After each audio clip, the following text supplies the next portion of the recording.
Guy that's on the back of a rear loader, if he sees that it's something he thinks he can just muscle up and dump, he'll muscle up and dump because it is a quicker process than using the flipper. So, and if that does happen, it's typically with the recycle carts, not necessarily the trash carts. You're adding to your fleet at this point in time as well.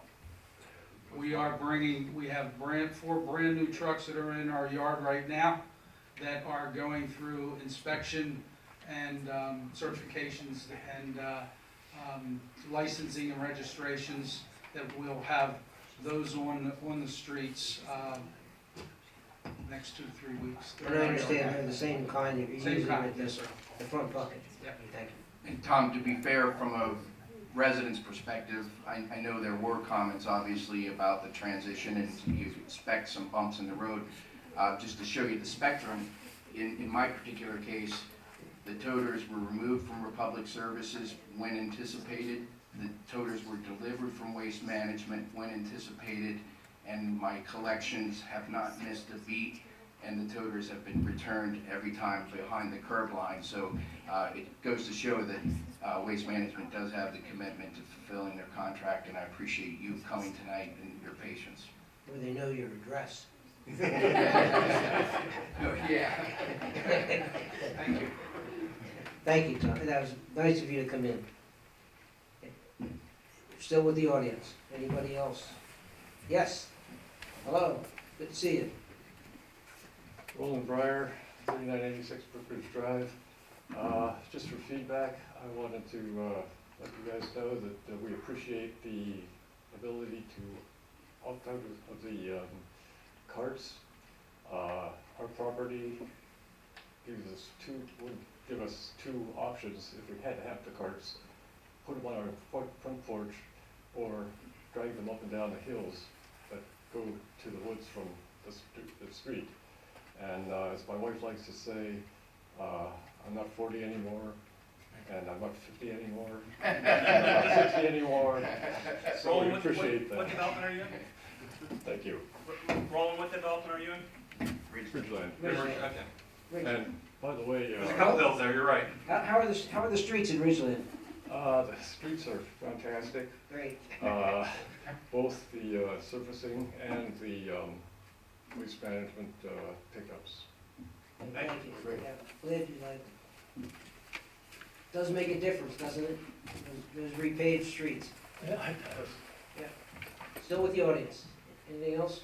Yeah, I'd like to, you better get the word out to UGI about that pike, Carlisle Pike in the water, because they'll be your thorn in your side, like they are everywhere. Yeah, when we're doing township streets, we always do a coordination meeting with utilities to see what it is they're planning and attempt to do that. And then with the Carlisle Pike, PennDOT will be taking the lead, but certainly we'll be pressing them to notify all utilities to have a coordination meeting.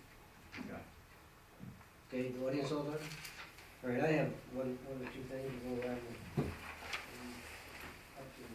Legislative update. You're gonna miss me. No, I see it. Go ahead. Couple items. First of all, House Bill 2073 is the first class township code rewrite. It's a 450-page document, but it hasn't passed the House, so it's over in the Senate now. Basically updating the first class township code by which we operate for the first time in many decades. So that'll be a positive. The House also passed House Bill 283, which will make Keith happy. Allows us to municipalities to assess a fee for commercial right-to-know requests. So I know municipalities get inundated with that time to time. So 2 good things right there. Anything else? Yes, all. All right, I'll do. I had a meeting with the Pennsylvania Historical and Museum Commission today. A couple people from there, and it was about Peace Church. Now, the folks in Hampden Township that don't know, Peace Church has been a fixture since the 1700s. It's a historic building. It has a lot of history. I'm not going to go into the whole history of the building. Here's the deal. The state of Pennsylvania owns Peace Church, and they don't want to own it anymore. So they've approached different bodies. They've approached Hampden Township. My understanding is that they've talked to the Cumberland County Historical Commission and I don't know who all. But they're going through a process that says, does anybody want it? And if nobody wants Peace Church, they have an option, which is to declare it surplus and dispose of it. And that's an option that basically would put it up for sale. And so bottom line is, I've reached out to some people who are in the historical thing. I talked to a couple county commissioners about it, and I've asked the state, before they do anything else, to at least go back to the Cumberland County Historical Commission, and I've talked to Don Paul Shear, who's the head of the, what is it, the West Shore Historical Association, or whatever they call it, some other people in the thing. And I think at least at this point in time, they've asked us for an answer, and I hate to give it to them. I prefer that we give them the answer that we're taking it under advisement right now, if that's acceptable, but I think we have to say something to them. You've researched this, obviously. Is there a required, is the church on the historic records list? Well, it's on the National Register of Historic Places, but it's not a national landmark, if you get the distinction. I presume then the distinction is the historic landmark, nobody can tear down, but they have the ability to tear it down. What they say is that if they move to the option, surplus and disposition, most likely with limited covenants, so that the property can be repurposed for an alternative use. So I asked the folks from the state, what does that mean? They said, well, they could sell it, for instance, to a lawyer. He could make it his legal office. Or they could sell it to somebody who'd like to live in an old church, and they can make it a home. So actually, it could be used for anything. It's a 1 acre piece of ground, limited parking. It's similar to now lawyer's office. Well, the one on Trindle Road, it's an insurance company. That's a historic building that the Confederate Army stationed its troops at Peace Church during the Civil War on what was to be the attack of Harrisburg. And the Union troops lined up in what's now Camp Hill.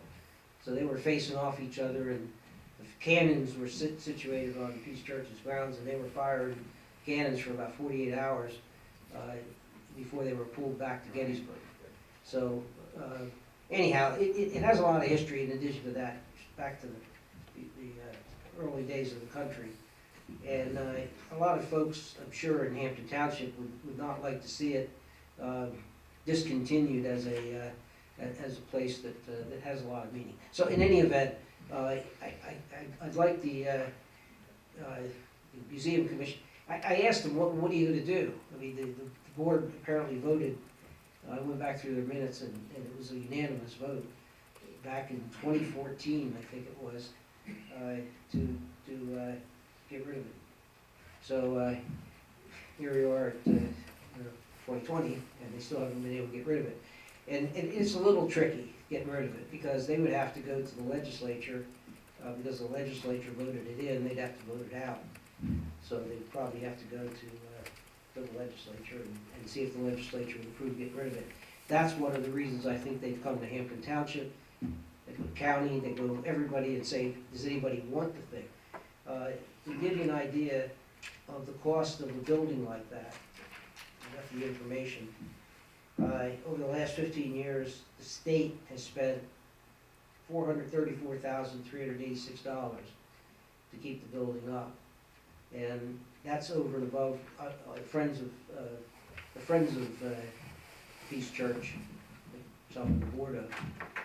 They raise the money for operational, utility bills and stuff like that, with grants and dues of people that join it and so on and so forth. So in any event, rather than say no, which may be what they want us to say.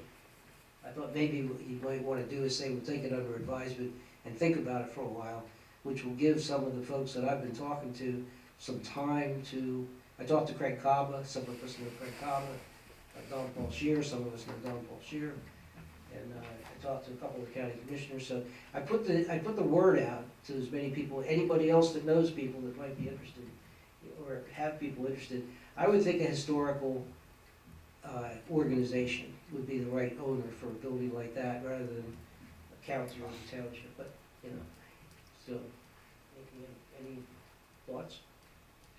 I agree with the West Shore Historical Society, would be wonderful. Would you wanna make a motion, just say we're taking it under advisement, somebody? Okay. Motion moved to take it under advisement, and I'll pass the word along to the church. Anything else on the question? All in favor, please signify by saying aye. Aye. Opposed, motion carries. For the people who don't know, I went to a meeting of the Kennedy Addiction Recovery Center, which is in Hampden Township. This is a huge problem our police have reported to us over the years with different families. It's hitting everybody. If anybody has, anybody that needs this kind of a service, it's nice, it's in the township. I was very impressed with the presentation. It's down on Trimble Road. That's all I have. You braved the weather to get there. I did. It was yes, Al was there also. It was nicely done. Do you want to talk? Council of Governments is talking about Pennsylvania and the stormwater fee. I don't know if you want to talk about that or not. Well, sure, I mean, Okay, go ahead. the council of government said, you know, it consists of 41 municipalities, and certainly, you know, we weren't the only one to establish a fee, and a number of municipalities across the Commonwealth are well, everybody's gonna get there, but the council of government, to their credit, has been trying to take a proactive role in terms of education, training. I know they've offered a number of pledges and utilized a bunch of the folks that are working on this, so they're working in that vein. The state's taking a position that they're not going to pay them fees. That's basically it. And, you know, they participate like any other business or home does in creating the issue of stormwater that has to be taken care of. So the municipalities are getting a little testy, I would say, is a fair thing to say, about the state's position. So they're talking about, well, what do you do about it? And, because they're getting that everywhere. So, do you have anything else? It's your turn. Is it my turn now? Yeah. Well, just to piggyback on the Council of Governments, congratulations to Tom Bruneau Yes. from Lower Allen, won the Harry Albert Award for his work on his longtime service, not just to Lower Allen, but to this area. So congratulations to Tom on that front.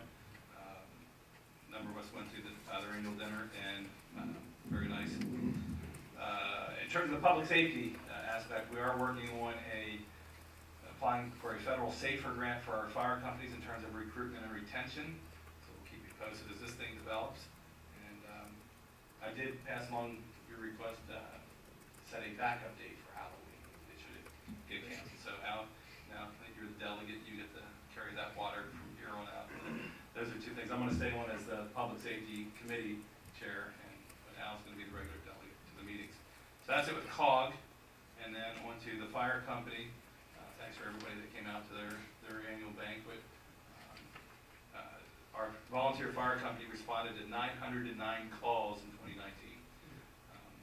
Second, I believe Carlisle still gets the most calls, but 909 calls is an incredible amount that a volunteer fire company does do. So hats off to them. That's 9,454 total man hours that they do this throughout the year. So thanks to them for what they're doing. The train pad that we're putting forward here that we voted on earlier, provide them much needed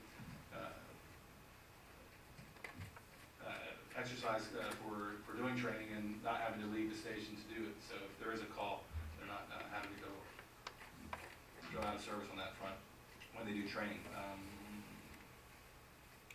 The Veterans Recognition Committee, a couple big events coming up here, just so you're tuned in. We've got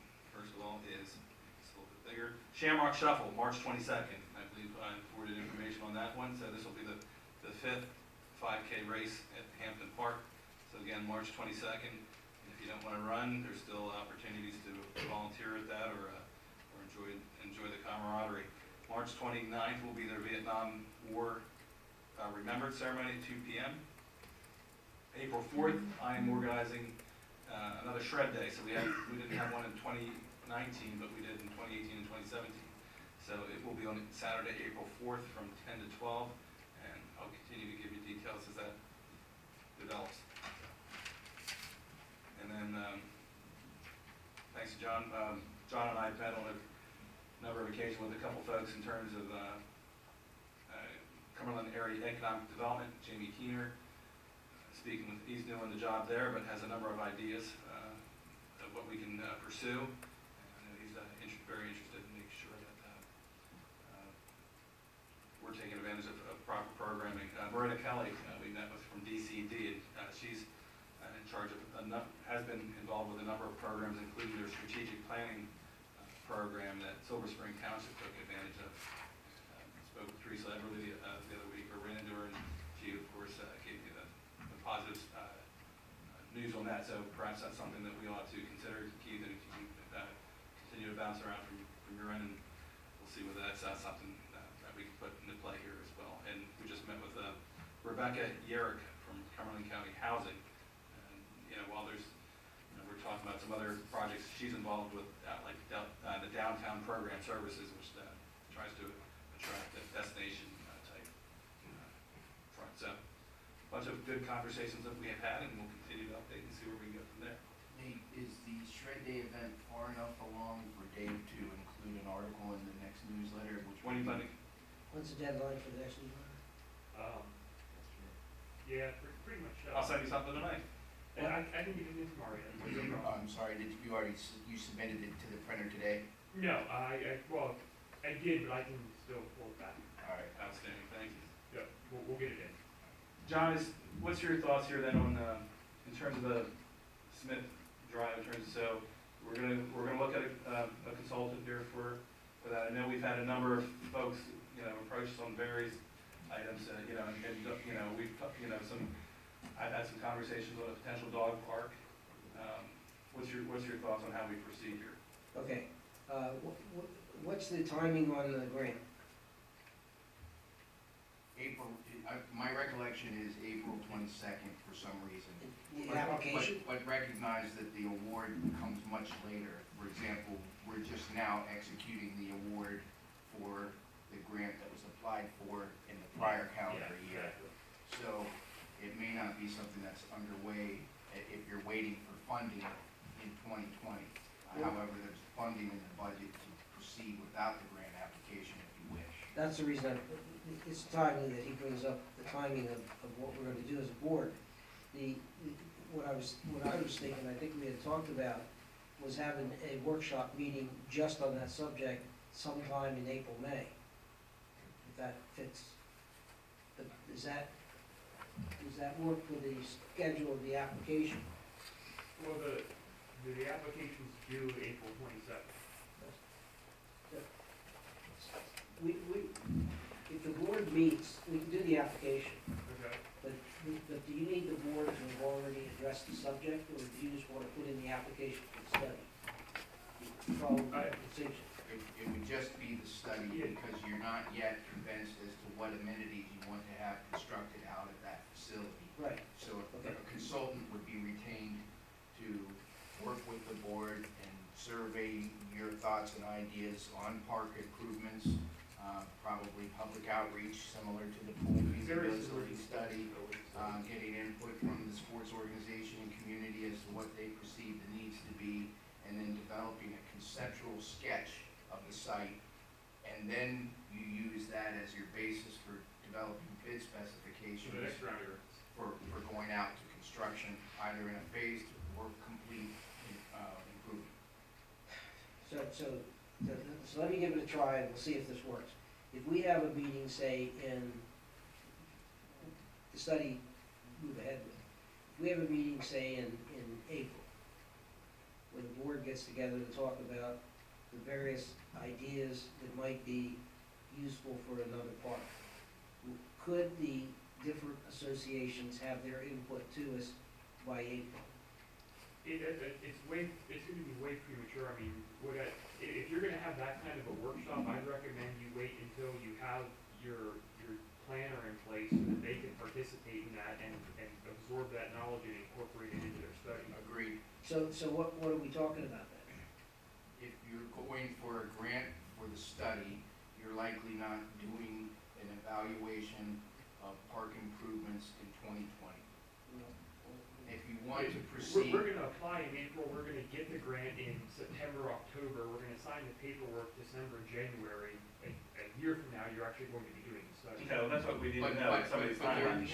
there is funding in the 2020 budget for professional services associated with proceeding with that master study, that you could get underway, and then, once you have your study completed and you agree to the conceptual plans of the improvements, you'd apply for park physical improvements in a future grant round application. I don't know, DSB was one of my thoughts about Smith Drive. I was thinking about doing the planning in 2020 and hopefully construction in 2021. We can do that, But but then this you would can't do mean, the grant. right, forego that grant opportunity, and maybe we think of another smaller project that can be applied for. The other thing is, if we do get this grant to create a master plan for Smith Drive, you can pretty much assume, just as with the full feasibility study, that there are required public meetings. So again, the opportunity to do that is really gonna be after the consultant is selected and we're moving. Concur. What do you think? Should we find a different project to apply for the grant for, or should we put off Smith Drive for another year? I think we should be pursuing the grant opportunity. There's a lot of things, happening, in terms of these potential items, and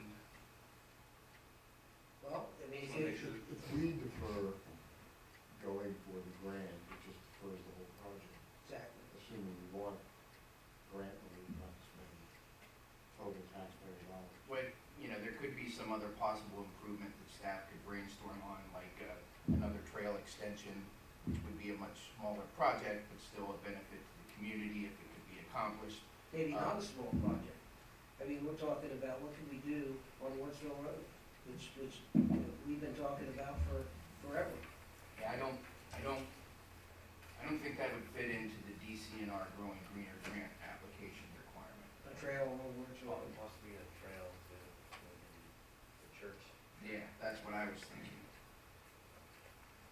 which would take the creek to the. Yeah, but you're supposed to have that built, didn't you? And you're talking about not getting the grant until September, Well, and having public meetings. the church would construct their own portion of the trail within their parcel of land. Then the idea that I floated tonight, whether it comes to life or not, would be to take that and extend it through the sewer easement, either with township funding or via a grant, to get you to the Creekview Park from that part of the township. What about that idea? What do you think? Mike's been successful in receiving 2 very sizable BCNR grants within the last 2 to 3 years.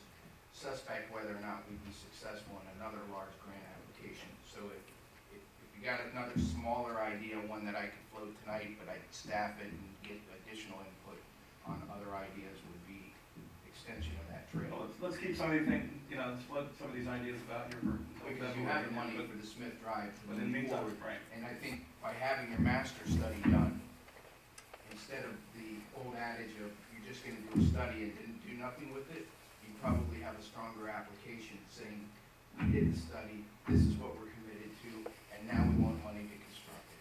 I like the money to construct. Well, you gotta have a study to get there, So if we do that, that would be next year. to apply, yes. You would do the study through 2020 and perhaps into early 2021, and then